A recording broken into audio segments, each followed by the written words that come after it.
भारताचं लष्कर, सीआरपीएफ आणि जम्मू काश्मीर पोलीस या तिघांनी मिळून मागच्या महिन्यात एक संयुक्त ऑपरेशन केलं.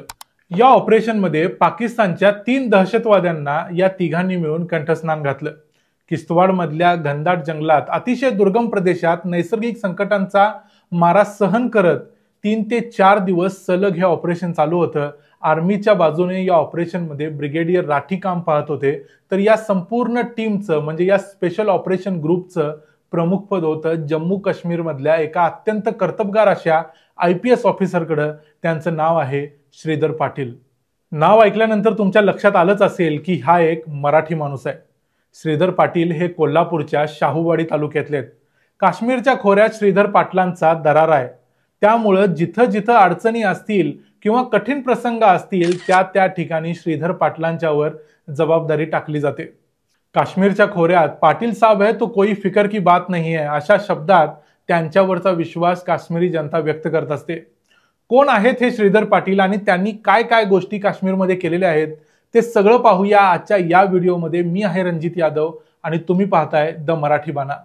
काश्मीरमध्ये मागच्या आठवड्यामध्ये पहलगाममध्ये जो दहशतवादी हल्ला झाला त्यानंतर लोकांच्या मनात एकीकडे भीतीचं वातावरण असताना महाराष्ट्राचा एक जिगरबाज IPS अधिकारी काश्मीरच्या या खोऱ्यात अत्यंत अशांत अशा त्या वातावरणात संपूर्ण देशाला विश्वास देण्याचं काम करतोय. श्रीधर दौलत पाटील हे कोल्हापूरच्या शाहूवाडी तालुक्यातल्या कोतोली या गावातल्या पाटीलवाडीचे. त्यांचं 10वी पर्यंतचं शिक्षण गावातल्या जिल्हा परिषदेच्या शाळेतच झालेलं आहे आणि महाविद्यालयीन शिक्षण त्यांनी कोल्हापुरात विवेकानंद कॉलेजमध्ये घेतलं. कोल्हापुरात दसरा चौकात जी लिंगायत बोर्डिंगची इमारत आहे तिथं राहून त्यांनी आपलं शिक्षण पूर्ण केलं. म्हणजे एक प्रकारे शाहू महाराजांचा आशीर्वादच त्यांच्या डोक्यावर होता असं म्हणता येईल.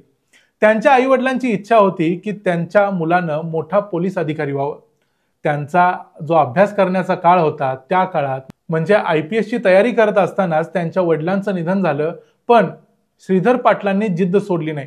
आपल्या वडिलांना ते IPS होऊन दाखवू शकले नाहीत, पण 2010 साली IPS होऊन त्यांनी आपल्या आईचं स्वप्न पूर्ण केलं. प्रत्येक IPS अधिकारी पद मिळाल्यानंतर सर्वात अगोदर असा प्रयत्न करत असतो की आपल्याला आपल्या राज्यात पोस्टिंग मिळावं, आपल्या राज्याचं काडर मिळावं. पण तसं न करता जिथं देशासाठी गरज असेल तिथं मी काम करायला तयार आहे अशी भूमिका श्रीधर पाटलांनी सुरुवातीपासूनच घेतली. त्यांना त्यांचं ट्रेनिंग संपल्यानंतर जम्मू काश्मीरमध्ये पोस्टिंग मिळालं. अनंतपूर, कुलगाम सारख्या दहशतवादानं होरपळणाऱ्या जिल्ह्यात त्यांनी SP म्हणून काम केलं. 2018 साली कठवा या गावात एका अल्पवयीन मुलीवर बलात्कार झाल्यानंतर संपूर्ण देश हडबडला होता. तिथं परिस्थिती अतिशय बिघडली होती. त्यावेळी कठवाची जबाबदारी श्रीधर पाटलांच्याकडे देण्यात आली. त्यांनी ती यशस्वीपणे पेलली आणि त्या संपूर्ण वातावरणात पाटील साहब अशी आपली वेगळी छाप कठवाच्या त्या लोकांच्यावर सोडली. काश्मीर म्हटलं की तिथं दहशतवाद्यांचा सामना हा करावाच लागतो. 2015 साली सोपोर जवळच्या लाडुरा या ठिकाणी हिजबुल मुजाहिदीनच्या दहशतवाद्यांचा खात्मा करूनच श्रीधर पाटलांनी आपली बंदूक खाली ठेवली. Regarding presence of militants of Hizbul Mujahideen outfit and we went for cordon along with RR and CRPF 18 battalion. जुलै 2024 मध्ये दहशतवाद्यांनी भारतीय आर्मीच्या 4 जवानांना अचानक गोळ्या घालून ठार केलं. ही बातमी कळल्यानंतर डोडा जवळच्या कष्टीगड या भागात IPS श्रीधर पाटील आणि त्यांच्या टीमनं या दहशतवाद्यांचा एन्काउंटर केला. हे ऑपरेशन देखील असंच काही दिवस चालू होतं.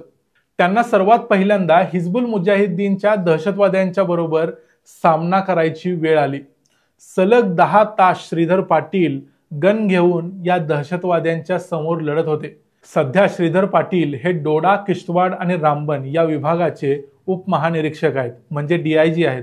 भारतीय सैन्यावर हल्ला केलेल्या काही दहशतवाद्यांचा पाठलाग करताना वर सांगितल्याप्रमाणे आर्मी, जम्मू काश्मीर पोलीस आणि CRPF या तिघांनी मिळून दहशतवाद्यांना मारण्यात यश मिळवलं. ही घटना पहलगामच्या हल्ल्याच्या बरोबर 10 दिवस अगोदर घडली. या टीममध्ये एकही पोलीस अधिकारी किंवा सैनिक जखमी झालेला किंवा मृत झालेला नाही. दहशतवाद्यांच्याकडून M4 कार्बाईन, AK सिरीजच्या काही बंदुका आणि इतर काही शस्त्रास्त्र सापडलेली आहेत. या चकमकीमध्ये श्रीधर पाटलांनी किश्तवाड भागातल्या सामान्य लोकांचं देखील सहकार्य मिळवलं. काश्मीरी लोकांच्यात विश्वास निर्माण केला. ही एक अत्यंत महत्त्वाची गोष्ट आहे. श्रीधर पाटील यांना ही कला अत्यंत कष्टानं साधलेली आहे. काश्मीर सारख्या भागामध्ये काम करत असताना तिथल्या सामान्य लोकांचं सहकार्य असणं ही अतिशय महत्त्वाची गोष्ट आहे.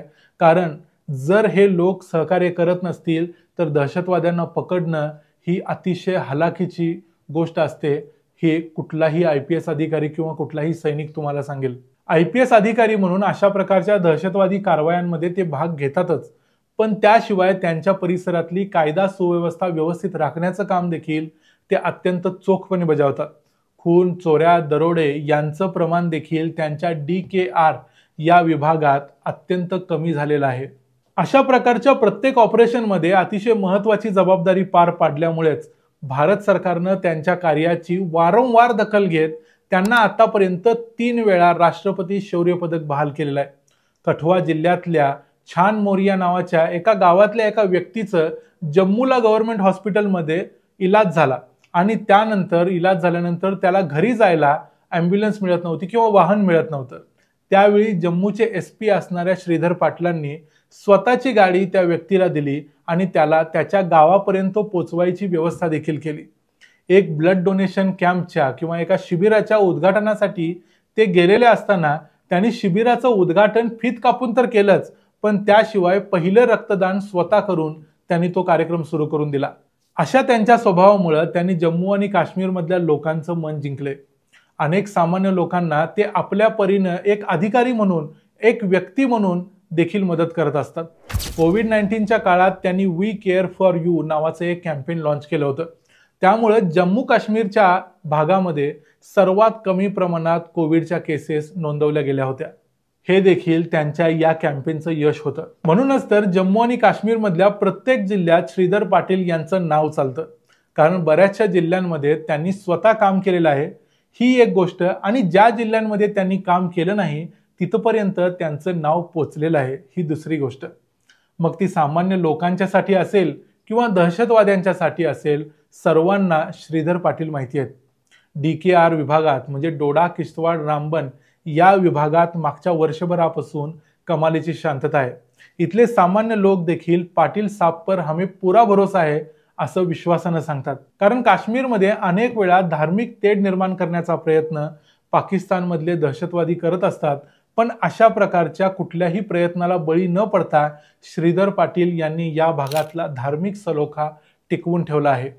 पहलगामच्या दहशतवादी हल्ल्यानंतर श्रीधर पाटील सध्या वॉर फुटिंगवर त्यांच्या अधिकार क्षेत्रातल्या सगळ्या पर्यटन स्थळावरती जसं की पटनी टॉप, नथा टॉप, सनासार अशा अनेक ठिकाणी स्वतः भेट देऊन तिथल्या सुरक्षा व्यवस्थेची माहिती घेत आहेत. कारण पहलगाममध्ये निरपराध लोकांची दहशतवाद्यांनी केलेली हत्या ही सुरक्षेतली एक महत्त्वाची चूक होती. ही गोष्ट आता सर्वांनीच मान्य केलेली आहे. त्यामुळे तिथं देखील ही जबाबदारी कुठल्या तरी एका पोलीस अधिकाऱ्यावर न टाकता ते स्वतः अशा महत्त्वाच्या पर्यटन स्थळावर जाऊन तिथल्या सुरक्षेची माहिती घेत आहेत. काश्मीरमध्ये ज्यांचं नाव चालतं, दहशतवाद्यांना ज्यांच्या नावानं भीतीनं धडकी भरते, असे श्रीधर पाटील हे महाराष्ट्रातल्या कोल्हापूरचे असताना देखील अनेक लोकांना कोल्हापूरच्या किंवा महाराष्ट्रातल्या त्यांच्याबद्दल माहिती नव्हती. खरं तर कोल्हापूर जिल्ह्याला आणि महाराष्ट्राला जसा अनेक कर्तबगार पोलिसांचा वारसा लाभलेला आहे, त्याच परंपरेतले श्रीधर पाटील हे आणखी एक नाव आहे. महाराष्ट्राला श्रीधर पाटलांचा आणि त्यांच्या कार्याचा अभिमान आहे. तर चला मग, तुम्हाला जर हा व्हिडिओ आवडला असेल तर या व्हिडिओवर कमेंट करून आम्हाला तो कसा वाटला ते सांगाच. पण त्याशिवाय हा व्हिडिओ जास्तीत जास्त आपल्या मराठी लोकांच्या बरोबर शेअर करा, जेणेकरून आपल्या एका कर्तबगार मराठी ऑफिसरची माहिती संपूर्ण महाराष्ट्रापर्यंत पोहोचेल आणि महाराष्ट्राच्या कानाकोपऱ्याला जम्मू काश्मीरमध्ये काम करणाऱ्या आपल्या श्रीधर पाटील यांच्या कार्याची माहिती मिळेल. व्हिडिओ आवडला असला तर व्हिडिओला लाईक करा, जेणेकरून तो जास्त लोकांच्यापर्यंत पोहोचतो. चॅनलला सबस्क्राईब करा. पुन्हा भेटू पुढच्या व्हिडिओमध्ये. तोपर्यंत पाहत रहा द मराठी बाणा.